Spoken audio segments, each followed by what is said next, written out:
HERA, Асоцијацијата за здравствена едукација и истражување со финансиска подршка од Канцеларијата на Обединетите нации жени во Скопје, а во партнерство со Полио Пулс движење против хендикеп, во Струмица се одржува работилница за локални даватели на услуги.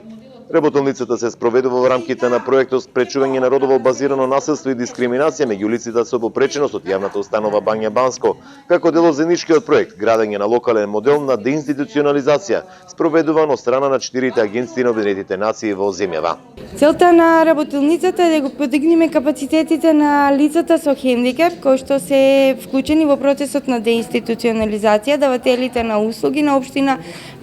Струмица, а се со цел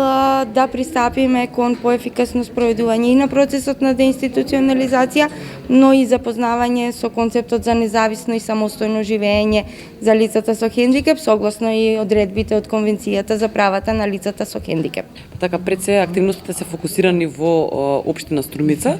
и претходно веќе имавме една обука за давателите на услуги, ова е втора, ќе следи уште една обука за даватели на услуги, меѓутоа вклучени се не само персоналните асистенти и негователите, туку и давателите на услуги во локалната заедница, како например особено Центарот за социјална работа, бидејќи целта е да се зајакне и да разберат што значи да им се овозможи на лицата независно вистински да живеат, меѓутоа и да се работи на таа стигма со која што се соочуваат особено во помалите места лицата со попреченост. Како што кажа едукаторите, целта на оваа работилница за учесниците е продолбочување на разбирањето поврзано со независното живење на лицата со попреченост, стекнување на знаење и вештини со превенција од стигмата, дискриминацијата и насилството врз лицата со попреченост, унапредување на знаењата кај локалните даватели на услуги за правата на лицата со попреченост, како и зајакнување на партнерство меѓу лицата со попреченост, персоналните асистенти и давателите на услуги.